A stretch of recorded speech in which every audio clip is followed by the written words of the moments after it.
Hello friends, welcome to the political philosopher. Friends, एक बार फिर से आप लोगों का स्वागत है आपके इस प्यारे से यूट्यूब चैनल पर।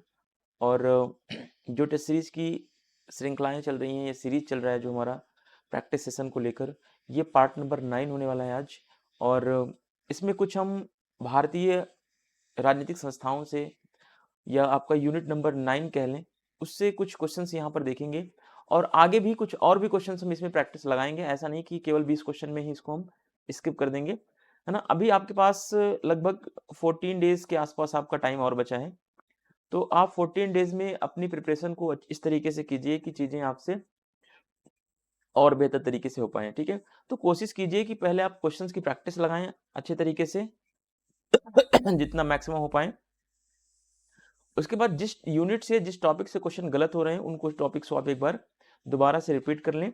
वैसे भी मैं ऐसे क्वेश्चंस को इस टेस्ट सीरीज में शामिल कर रहा हूं जो थोड़े से टफेस्ट लेवल के हैं और एग्जाम में बार बार पूछे जाने की इनकी प्रवृत्ति रहती है, इनका नेचर ऐसा रहता है, ठीक है। अगर आप लोग चैनल पर नए हैं तो चैनल को लाइक, सब्सक्राइब और शेयर जरूर करें। और देखते हैं अपना पहला क्वेश्चन।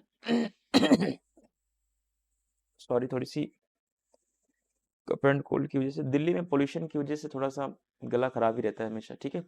चलिए, आज आजाद भारत में कांग्रेस के किस अधिवेशन में समाज के समाजवादी ढांचा, ठीक है। क्वेश्चन है कि कांग्रेस के किस अधिवेशन में समाज का समाजवादी ढांचा का विचार जो है स्वीकार किया गया। तो डायरेक्ट ऑप्शन पे हम देखते हैं इस बार, ठीक है। 1955 में ये कांग्रेस का आवाड़ी अधिवेशन था, ठीक है। कांग्रेस का आवाड़ी अधिवेशन था। इस अधिवेशन में जो है समाज का समाजवादी ढांचा स्वीकार किया गया। तो ये पहला क्वेश्चन बन सकता है। दूसरा क्वेश्चन ऐसे भी बन सकता है कि 1955 में कांग्रेस का आवाड़ी अधिवेशन हुआ और इस अधिवेशन में समाज का समाजवादी ढांचा स्वीकार किया गया, जिसके पीछे निम्नलिखित कारण थे। तो ऐसे 4-5 कारण दे देगा, उसमें पूछेगा कौन सा नहीं था, ठीक है। तो इस तरीके से भी आप दोहरा क्वेश्चन या डुअल माइंडेड क्वेश्चन आप तैयार कर सकते हैं। तो समाज का समाजवादी ढांचा क्या था, है ना। चलिए, sorry. In which session of Congress in independent India, the idea of socialist structure of the society was accepted। तो 1955 में कांग्रेस का अवार्डी अधिवेशन, ये सेशन हुआ था, उसमें जो है ये सोशलिस्ट स्ट्रक्चर ऑफ सोसाइटी को एक्सेप्ट किया गया था।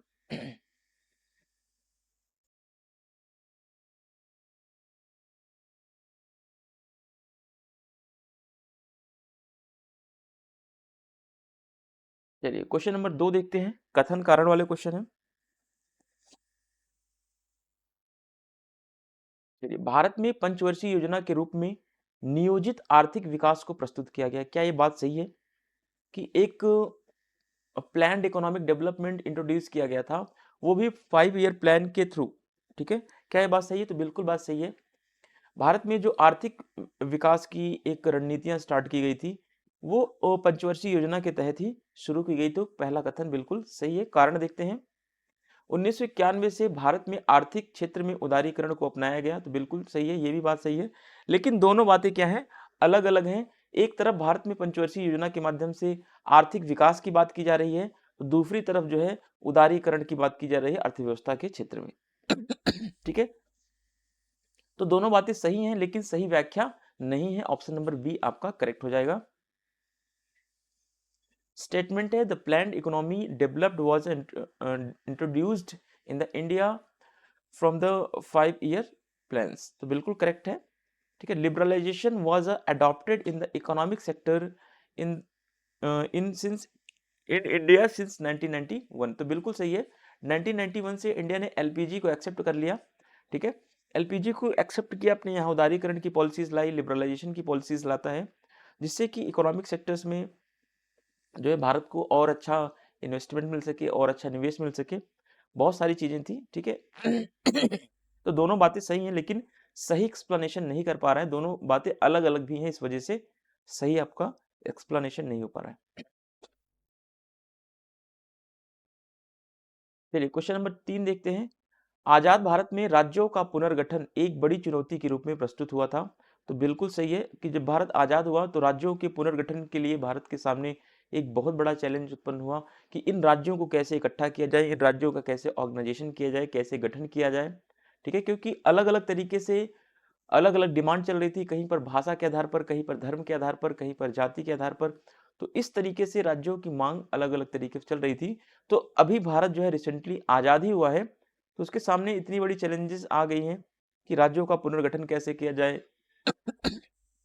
सॉरी, एक तरफ तो भाषा के आधार पर राज्यों की डिमांड बढ़ रही है, दूसरी तरफ जो देसी रियासतें थी वे भी भारत में विलय करने को अपने आप को तैयार नहीं थी, जिनमें हैदराबाद, जूनागढ़, जम्मू कश्मीर, ये सारी रियासतें ऐसी थी जो भारत में अपने आप को विलय करने से रोक रही थी या नहीं चाहती थी कि भारत में अपना वो विलय करे। ठीक है, तो कथन तो सही है, बिल्कुल करेक्ट है। कारण देखते हैं, संविधान लागू होने के समय भारत में राज्यों को 2 श्रेणियों में डिवाइड किया गया। क्या ये बात सही है? तो ये बात जो है बिल्कुल गलत है, क्योंकि आपने पढ़ा था कि भारत में 4 श्रेणियां थी, ए बी सी डी, आपने एग्जाम में भी देखा होगा। ठीक है, 4 श्रेणियों में राज्यों को विभाजित किया गया था, तो ये 4 कैटेगरी थी। ठीक है, 2 नहीं थी। तो इस हिसाब से कथन सही परंतु कारण गलत है। Recognisation of state in independent India was presented as a big challenge. तो बिल्कुल करेक्ट है कि जैसे ही भारत इंडिपेंडेंट हुआ, ठीक है, तो उसके सामने ऑर्गेनाइजेशन ऑफ स्टेट्स का जो आइडिया था या जो चैलेंजेस थी, ये बहुत बड़ा एक चैलेंज के रूप में सामने आया। तो बिल्कुल करेक्ट है। At the time of sorry implementation of the constitution, state in India were classified into 2 categories। तो गलत है, 2 categories में नहीं, into 4 categories में होता तो बिल्कुल करेक्ट हो जाता। इस हिसाब से ये गलत हो जाएगा। Statement is a correct but reason is a wrong. ठीक है, देखिए अभी मॉर्निंग में उठा हूँ, इस वजह से थोड़ा सा गले में खराश रहती है सुबह सुबह, और जैसे जैसे दिन बीतता जाएगा अभी ठीक हो जाएगा ना। मैंने सोचा कि टाइम बिना वेस्ट किए हुए आज मेरी क्लास भी ऑफ है, तो उसके रिगार्डिंग मैं वीडियो बना देता हूँ। पीपीटी मैंने इवनिंग रात को ही बना रखा था, और कोशिश रहेगी कि फिर शाम को एक वीडियो बना दिया जाएगा 20-25 क्वेश्चंस को लेकर के। देखिए क्वेश्चन नंबर 4 देखते हैं, देशी रियासतों का भारत में विलय इंस्ट्रूमेंट ऑफ एक्सेशन के माध्यम से किया गया था। तो बिल्कुल करेक्ट है। ठीक है, एक सहमति पत्र के माध्यम से जो भारत में देशी रियासतों का विलय हुआ था, तो ये बिल्कुल करेक्ट है, इंस्ट्रूमेंट ऑफ एक्सेशन के माध्यम से ही हुआ था। तो ये बिल्कुल करेक्ट ऑप्शन है आपका। कारण देखते हैं, हैदराबाद का रियासत विलय करते समय बल प्रयोग की आवश्यकता हुई। क्या ये बात सही है या नहीं सही है? इन सारी चीजों को आप एनालाइज करना चाहिए आपको। ठीक है, तो हैदराबाद का रियासत जो था, है ना, हैदराबाद का जो निजाम था वो भारत में अपने आप को विलय नहीं करना चाहता था। ठीक है, तो इसके लिए सरदार पटेल को नेतृत्व दिया गया कि आप जो है भारत में इन देशी रियासतों को विलय कीजिए, करवाइए जैसे भी। तो सरदार पटेल ने सेना की सहायता से हैदराबाद को बल प्रयोग की आवश्यकता से विलय कराया। तो बिल्कुल सही है, लेकिन दोनों ऑप्शन क्या है, करेक्ट है, लेकिन एक्सप्लेनेशन नहीं कर रहा है, क्योंकि एक तरफ देशी रियासतें वे थी जो सहमति पत्र के माध्यम से अपने आप को भारत में विलय कर लिया, लेकिन कुछ हैदराबाद जैसी जो रियासतें थी, है ना, इन्होंने अपने आप को इंस्ट्रूमेंट ऑफ एक्सेशन के माध्यम से नहीं किया, बल्कि इनके लिए बल प्रयोग की आवश्यकता भारत को करनी पड़ी। तो दोनों ऑप्शन सही है, लेकिन एक्सप्लेनेशन सही नहीं है। The princely state were emerged in India through the instrument of accession. तो बिल्कुल करेक्ट है। रीजन है, use of force was required the while in merging in the Hyderabad state. तो ये भी बिल्कुल करेक्ट है। तो बोथ ऑप्शन सही है, लेकिन एक्सप्लेनेशन बिल्कुल करेक्ट नहीं है। बी ऑप्शन आपका इस हिसाब से करेक्ट ऑप्शन हो जाएगा। क्वेश्चन नंबर 5 देखते हैं। क्वेश्चंस के स्टैंडर्ड आपको पसंद आएंगे, क्योंकि इस तरीके से क्वेश्चन एग्जाम में पूछे जाते हैं। भारत में 1950 में राज्यों के पुनर्गठन के संबंध में निम्न कथनों पर विचार करते हुए सही कथन को बताना है। ठीक है, राज्य पुनर्गठन के संबंध में 1950 में जो बातें की गई उसके संबंध में सही कथन क्या है? तो राज्यों को 4 प्रकार से वर्गीकृत किया गया था। तो बिल्कुल सही है, ए बी सी डी करके कैटेगरी बनाई गई थी। ठीक है, ए बी सी डी करके कैटेगरी बनाई थी। ठीक है, दूसरा ऑप्शन देखते हैं, 4 राज्यों में कुल 29 राज्यों का उल्लेख था। तो ये बिल्कुल सही है, जो 4 राज्यों की जो ये 4 समूह बनाए गए थे ए बी सी डी करके, इसमें कुल 29 राज्यों का एक समूह बनाया गया था, सब में डिवाइड करके। ठीक है, तीसरा ऑप्शन देखते हैं, जम्मू कश्मीर को समूह ख के राज्य में शामिल किया गया था। तो जम्मू कश्मीर जो था वो बी में शामिल था, और इसके साथ साथ हैदराबाद रियासत को भी बी में शामिल किया गया था। तो ये भी करेक्ट है। इस हिसाब से आपके चारों ऑप्शन करेक्ट हो जाते हैं। Consider the following statement regarding the reorganization of the state in India in 1950. Choose the correct option. The state were classified in 4 ways. ये 4 तरीके से इसको क्लासिफाइड किया गया था। बिल्कुल सही है। और there were 29 states in total in 4 groups. जो 4 ग्रुप्स बनाए गए थे ABCD, इसमें टोटल 29 स्टेट्स को ऐड किया गया था। ठीक है। Jammu and Kashmir was included in B part number B, category number B में जम्मू एंड कश्मीर और हैदराबाद का जो स्टेट था ये भी बी में ही इंक्लूड किया गया था। तो ऑल ऑफ द अबव आपका सही आंसर हो जाएगा। देखिए इसमें मैंने कुछ एक्सप्लेनेशन बहुत ज्यादा करने की कोशिश नहीं की है, क्योंकि एग्जाम को देखते हुए एग्जाम पास में है तो बहुत ज्यादा एक्सप्लेनेशन नहीं किया जा सकता, इसमें बहुत टाइम लग जाएगा। इसलिए मैंने क्वेश्चंस को ज्यादा से ज्यादा प्रैक्टिस करें, सीखें। ठीक है। जिसमें मुझे लगता है कि हाँ ये ज्यादा इंपॉर्टेंट है वहां पे मैंने कर दिया है, अदरवाइज जो इजी क्वेश्चन थे मैंने उसमें थोड़ा सा अवॉइड करने की कोशिश की है। ठीक है। आप भी इतना समझ सकते हैं चीजों को इजिली। फजल अली आयोग की सिफारिशों में भारत में कितने राज्य और केंद्र शासित प्रदेशों की सिफारिश की गई थी। ठीक है। तो फजल अली आयोग जो सबसे पहले बना था 1953 में बनाया गया था, 1953 में। और इसने अपनी रिपोर्ट जो दी थी 1956 में दी थी। ठीक है। इस रिपोर्ट में खास करके जो आयोग बना था इसमें 3 सदस्य थे। एक तो फजल अली थे, एक हृदयनाथ कुंजरू थे, एक पडिक्कर थे। ठीक है। KN पडिक्कर, हृदयनाथ कुंजरू और फजल अली, 3 लोगों की एक कमेटी थी। और इस कमेटी ने बोला कि 16 राज्य और 3 केंद्र शासित प्रदेश बनाए जाएं। लेकिन सरकार ने मैक्सिमम इसकी रिपोर्ट को स्वीकार कर लिया और जो है कुछ सुधार करते हुए इसमें जो है 14 राज्य और 6 केंद्र शासित प्रदेशों की रिकमेंडेशन कर दी, स्वीकार कर रही थी। ठीक है। बट जो फजल अली आयोग की सिफारिश थी उन्होंने बोला था कि 16 राज्य और 3 केंद्र शासित प्रदेश बनने चाहिए। ठीक है। उनकी रिपोर्ट में ये था। बट सरकार ने 14 राज्य और 6 केंद्र शासित प्रदेशों को स्वीकार किया, लेकिन इनकी रिपोर्ट में कुछ करेक्शन करके। ये चीज थोड़ा सा ध्यान रखना। How many state and union territories were recommended in the India in the recommendation of Fazal Ali commission? तो 16 states and 3 union territories.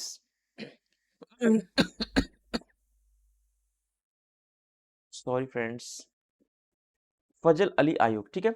Andhra Pradesh के निर्माण ने अन्य राज्यों से भाषाई आधार पर राज्यों के निर्माण की मांग को क्या कर दिया, तेज कर दिया। जैसे ही आंध्र प्रदेश राज्य का निर्माण होता है भाषा के आधार पर, तो वैसे ही अन्य राज्यों का भी भाषा के आधार पर मांग बढ़ जाती है, डिमांड तेज हो जाती है। ठीक है। इसने भारत सरकार को पूरे प्रश्न पर फिर से जांच करने के लिए फजल अली की अध्यक्षता में एक 3 सदस्यीय राज्य पुनर्गठन आयोग बनाने के लिए मजबूर किया। कब भी, वो भी दिसंबर 1953 में। ठीक है। अब इस 3 सदस्यीय कमेटी में कौन कौन से लोग थे? तो KM पनिक्कर थे और HN यानी हृदयनाथ कुंजरू थे और एक फजल अली थे। तो ये 3 सदस्यीय इनकी कमेटी थी। चलिए, इसने अपनी रिपोर्ट कब दी? तो सितंबर 1955 में इसने अपनी रिपोर्ट दे दी और अपनी रिपोर्ट में प्रस्तुत की और राज्यों के पुनर्गठन के आधार के रूप में भाषा को व्यापक रूप से इसने स्वीकार किया। लेकिन इसने कहा कि एक भाषा एक राज्य के सिद्धांत को नकार दिया। तो ये भी क्वेश्चन बनता है कभी कभी कि निम्नलिखित में से कौन सा वो आयोग था जिसने एक भाषा एक राज्य के सिद्धांत को नकार दिया? यह क्वेश्चन बन सकता है। फजल अली आयोग के बारे में निम्नलिखित कथनों में से कौन सा कथन सही है? इसका गठन 1953 में हुआ। ठीक है। इसने अपनी रिपोर्ट 1956 में दी। ठीक है। इसने भाषा के आधार पर भाषा को व्यापक रूप से अपनी रिपोर्ट में स्वीकार किया। या फिर बन सकता है इसने जो है एक भाषा एक राज्य के सिद्धांत को स्वीकार किया। तो गलत हो जाएगा, स्वीकार नहीं, एक भाषा एक राज्य के सिद्धांत को इसने नकार दिया या खारिज कर दिया।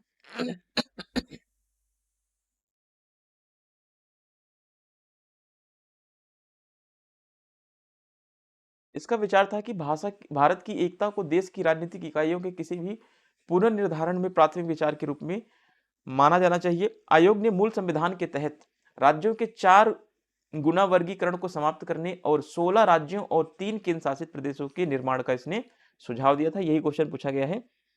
कि इसकी रिपोर्ट में कितने राज्य और कितने केंद्र शासित प्रदेशों का सुझाव दिया गया था, तो 16 राज्य थे और 3 केंद्र शासित प्रदेश। लेकिन भारत सरकार ने कुछ मामूली संशोधन करते हुए इसकी रिपोर्ट को लागू किया, ठीक है। फिर एज इट इज वही चीजें दी गई हैं कि इस कमीशन का जो गठन हुआ, ऑर्गेनाइज हुआ, ये 1953 में हुआ और इसने अपनी रिकमेंडेशन जो है 1955 में रिपोर्ट सबमिट कर दी। इसमें 3 सदस्य थे, 2 सदस्य वो थे जो के.एम. पनिक्कर और हृदयनाथ कुंजरू, और फजल अली तीसरे सदस्य थे। ये अध्यक्ष थे इस आयोग के, ठीक है।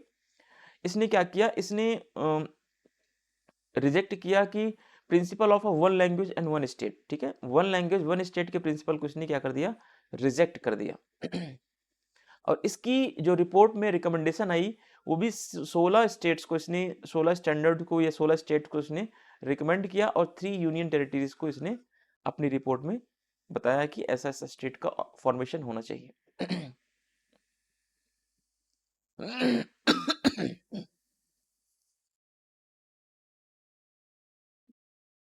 क्वेश्चन नंबर 7 देखते हैं। सामाजिक न्याय को विभिन्न संवैधानिक उपायों से स्थापित करने का प्रयास किया गया है। तो बिल्कुल बात सही है।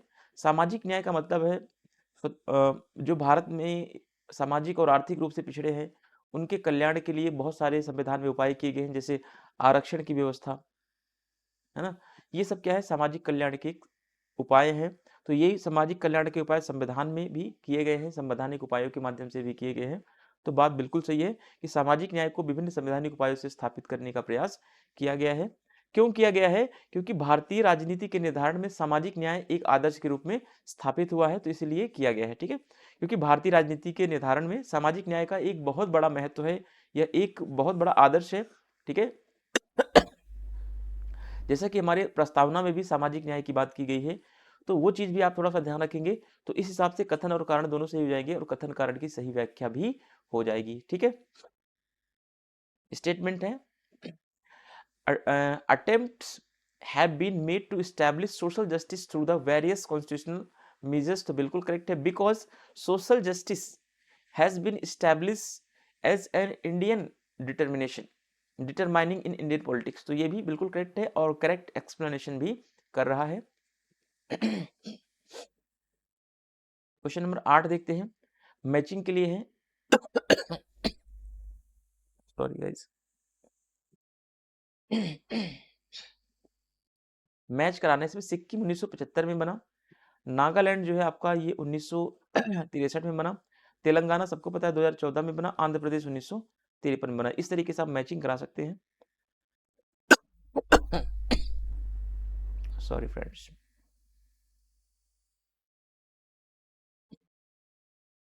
चलिए क्वेश्चन नंबर 9 देखते हैं। सुभाष घीसिंग और बिमल गुरंग का संबंध मूल रूप से किस राज्य के जन आंदोलन से संबंधित रहा है? तो ये पश्चिम बंगाल में गोरखालैंड के निर्माण के लिए ये 2 लोग जो है फेमस हुए हैं, इनका नाम जोड़ा जाता है, ठीक है। Subhash Ghising and Bimal Gurung, basically associated with the public movement of a which state, तो फॉर क्रिएशन ऑफ गोरखालैंड, ठीक है। गोरखालैंड की मांग कहाँ हो रही है, तो वेस्ट बंगाल में हो रही है, तो यहाँ से ये लोग जुड़े हुए हैं।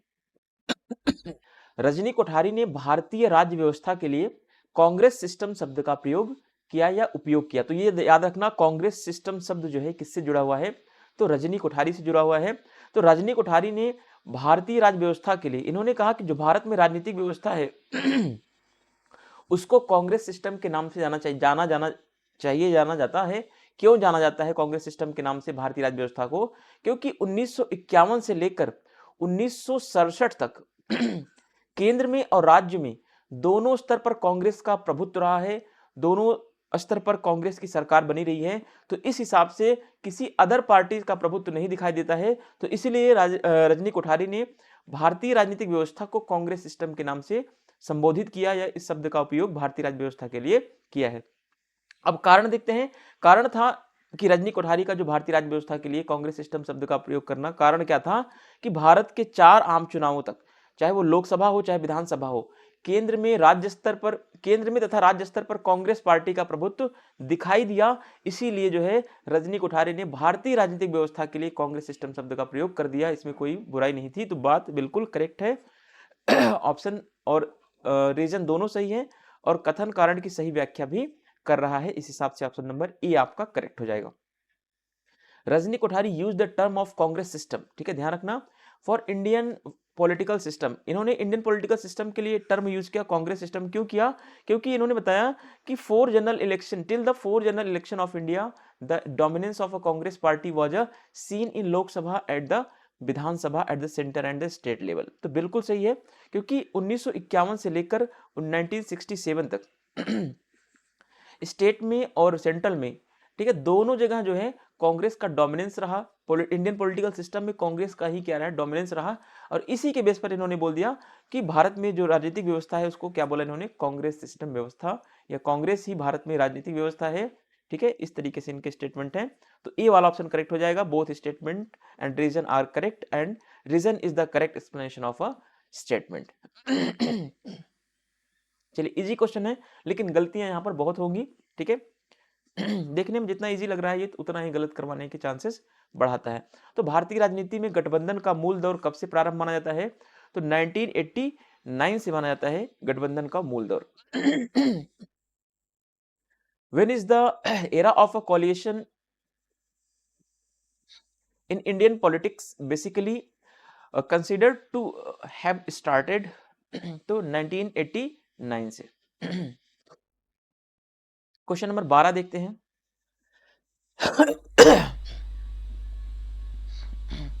भारत के किस राज्य में पहली बार साम्यवादी पार्टी को, ठीक है, भारत के किस राज्य में पहली बार साम्यवादी पार्टी को निर्वाचन प्रक्रिया में सफलता के माध्यम से उस राज्य में सरकार बनाने का मौका मिला था? तो सीधा सा आंसर है केरला में 1957 में पहली बार इसने सरकार बनाने का इसको मौका मिला था। ठीक है, in which state of India did the communist party get opportunity to form the government for the first time through success in the election process? तो केरला 1957। क्वेश्चन नंबर 13 देखते हैं।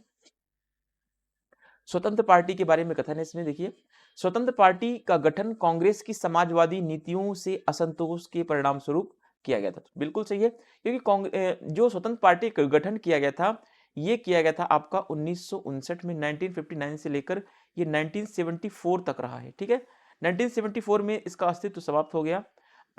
इसके फाउंडर जो थे वो सी राजगोपालाचारी थे, सी राजगोपालाचारी थे इसके फाउंडर। ठीक है, ध्यान रखना इसका। तो जो स्वतंत्र पार्टी का गठन किया गया था वो कांग्रेस की जो समाजवादी नीतियां थी उसमें कुछ कमियां आ गई थी, उसके असंतोष के परिणाम स्वरूप जो है स्वतंत्र पार्टी का गठन किया गया। कारण देखिए, स्वतंत्र पार्टी को देसी रियासतों से संरक्षण भी प्राप्त हुआ। तो इस हिसाब से आपका ऑप्शन कथन और कारण दोनों सही होते हैं, कथन कारण की सही व्याख्या भी है। ठीक है, सॉरी। ठीक है, अब देखिए, स्वतंत्र पार्टी का गठन कांग्रेस की समाजवादी नीतियों के परिणाम स्वरूप हुआ। और कारण क्या है कि कारण है क्योंकि स्वतंत्र पार्टी को फिर देसी रियासतों से संरक्षण भी प्राप्त हो गया, इसका एक कारण हो सकता है। और दूसरा कि कांग्रेस की जो समाजवादी नीतियां थी उससे भी असंतोष था, और पीछे से इसको स्वतंत्र पार्टी को जो देसी रियासतें थी, ठीक है, उन्होंने भी संरक्षण देना स्टार्ट कर दिया, जिससे कि इसका एक अलग पार्टी के रूप में गठन हुआ। तो कथन और कारण दोनों सही है, कथन कारण की सही व्याख्या भी कर रहा है। Swatantra party was formed as a result of a dissatisfaction with the socialist policies of the Congress. तो बिल्कुल करेक्ट है, बिकॉज अगर यहाँ पे बिकॉज लगा देंगे रीजन के पहले, बिकॉज स्वतंत्र party received patronage from the princely states, क्योंकि स्वतंत्र पार्टी को बेसिकली प्रिंसली स्टेट्स जो थे ये भी पीछे से सपोर्ट कर रहे थे। एक तो ये इंपॉर्टेंट पॉइंट्स था, दूसरा कांग्रेस पार्टी से ये जो कांग्रेस पार्टी की जो सोशलिस्ट पॉलिसीज थी उससे भी इनको डिससेटिस्फैक्शन था। तो दोनों रीजन एक साथ मिल गए, जिससे कि फिर एक नई स्वतंत्र पार्टी का गठन हुआ। तो दोनों चीजें एक सही वे में जा रही हैं, तो कथन कारण की सही व्याख्या भी कर रहा है। ऑप्शन नंबर ए सही हो जाएगा।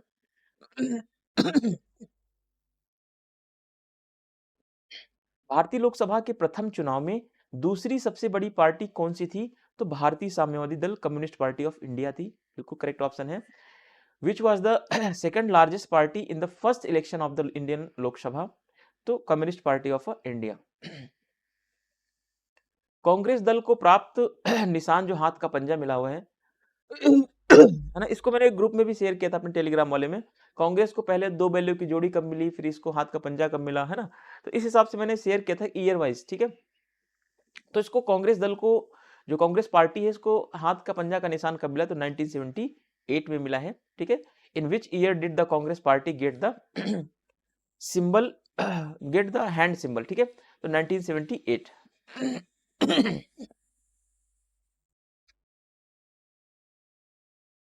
दक्षिण भारत में द्रविड़ मुनेत्र कड़गम डीएमके पार्टी का गठन किस वर्ष किया गया? तो 1949 में किया गया डीएमके, ठीक है? ये आपको एनसीईआरटी से क्वेश्चन लिया गया है। सीईआरटी, ठीक है? एनसीईआरटी में ये क्वेश्चन आपको देखने को मिल जाएगा, जहां पे राजनीतिक दल या क्षेत्रीय दलों के बारे में दिया गया है, जहां पे आपको बामसेफ वगैरह देखने को मिलेगा। आगे भी क्वेश्चन आपको और मिलेंगे। In which year was the Dravida Munitra Kajigam party was formed in South India in 1949 DMK। चलिए देखते हैं। सी एन अन्नादुराई ने 1949 में द्रविड़ मुनेत्र कड़गम, ठीक है, डीएमके पार्टी की स्थापना की। ये तमिलनाडु और पुडुचेरी, ये पांडिचेरी जो भी आप कह सकते हैं, पुडुचेरी में एक सक्रिय राजनीतिक पार्टी अभी भी है डीएमके, ठीक है? द्रविड़ कजगम के टूटने के कारण, द्रविड़ कजगम के टूटने के कारण जो है ये द्रमुक पार्टी का गठन होता है। किसी राज्य में स्वतंत्र रूप से सरकार बनाने वाली भारतीय राष्ट्रीय कांग्रेस के अलावा यह पहली पार्टी बनती है। तो यही क्वेश्चन था, ठीक है, इंपॉर्टेंट है। C N Annadurai formed the Dravida Munnetra Kazhagam DMK party 1949। It is the state political party It is a state political party active in Tamil Nadu and Puducherry, ठीक है? DMK party was formed due to the split of the Dravida Kazhagam के टूटने के बाद DMK का formation होता है। It was the first party other than the Indian National Congress to form a government independently in the states. Question number 17 देखते हैं। भारत की दलीय व्यवस्था के विषय में निम्नलिखित कथनों पर विचार करते हुए सही कथन को बताना है, ठीक है? दलीय व्यवस्था के बारे में भी एग्जाम में पूछा जाता है, बार बार पूछा जाता है ना? अब देखिए पहला स्टेटमेंट क्या है कि नंबूदरी-पाद केरल के पहले गैर कांग्रेसी मुख्यमंत्री बने। तो बिल्कुल सही है, ठीक है? नंबूदरी-पाद को पहली बार केरल के मुख्यमंत्री बने, तो ये पहले ऐसे व्यक्ति थे जो कांग्रेस से नहीं थे, ये गैर कांग्रेसी व्यक्ति थे, ये गैर कांग्रेसी पार्टी से थे, ठीक है? 1939 में शेख अब्दुल्ला के नेतृत्व में जम्मू कश्मीर में नेशनल कॉन्फ्रेंस पार्टी, दो क्वेश्चन बन सकता है यहाँ पे, एक तरफ मैचिंग दे देगा कि नेशनल कॉन्फ्रेंस पार्टी का गठन किसके द्वारा किया गया और कब किया गया? तो 1939 में शेख अब्दुल्ला के द्वारा किया गया, ठीक है? सही है, दूसरा ऑप्शन भी। तीसरा देखते हैं, 1964 में भारतीय साम्यवादी दल इंडियन कम्युनिस्ट पार्टी से अलग होकर मार्क्सवादी कम्युनिस्ट पार्टी का गठन हुआ। तो ये भी बिल्कुल करेक्ट है, ठीक है? जो मार्क्सवादी कम्युनिस्ट पार्टी बनी वो भारतीय साम्यवादी दल से ही निकला हुआ है, ठीक है? चौथा ऑप्शन देखते हैं, 1959 में सी राजगोपालाचारी के नेतृत्व में स्वतंत्र पार्टी का गठन हुआ। तो उपरोक्त सभी कथन सही है। अभी आपको जस्ट मैंने यहां पर पढ़ाया था।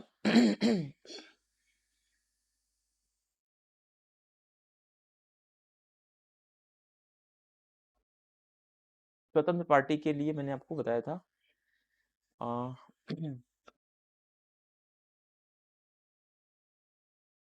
1959, ठीक है? 1959 में स्वतंत्र पार्टी यहाँ पे बना था। क्वेश्चन आया भी हुआ अभी ऊपर।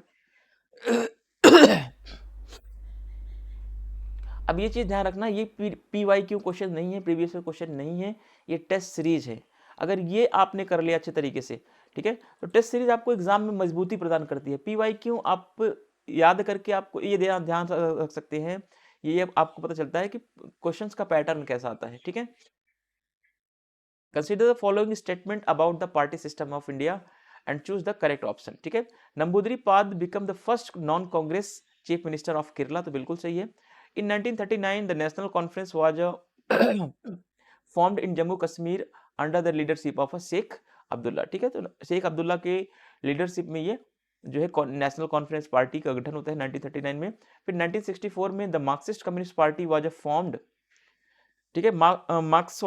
मार्क्सिस्ट कम्युनिस्ट पार्टी यानी CPM MCP, Marxist communist party जो है ये 1964 में बनती है। किसके सेपरेशन से? तो कम्युनिस्ट पार्टी ऑफ इंडिया के सेपरेशन से ये बनती है। 1959 में स्वतंत्र पार्टी का ऑर्गेनाइज होती है या फॉर्म्ड होती है अंडर द लीडरशिप ऑफ सी राजगोपालाचारी। तो डी ऑल ऑफ द अब ऑप्शन आपका करेक्ट हो जाएगा।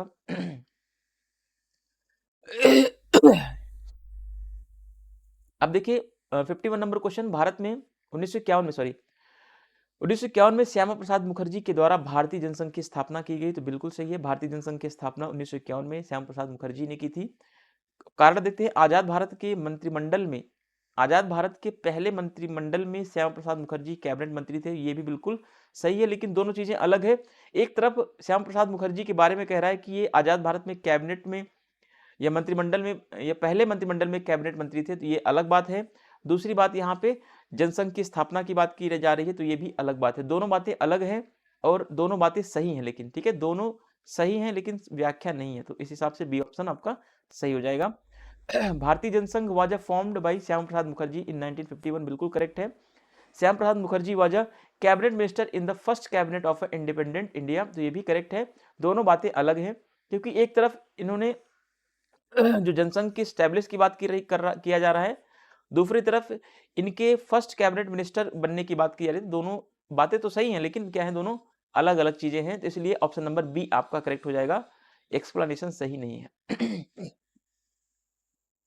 इनमें से कौन आम लोकसभा चुनाव में कांग्रेस के पश्चात दूसरी सबसे बड़ी पार्टी के रूप में आई?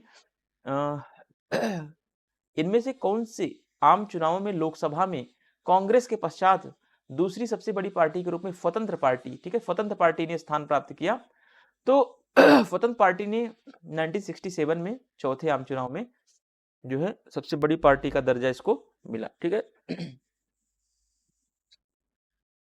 in which of the following general election did the स्वतंत्र party emerge as the second largest party in the Lok Sabha after the Congress? तो फोर्थ जनरल इलेक्शन जो हुआ था 1967 में,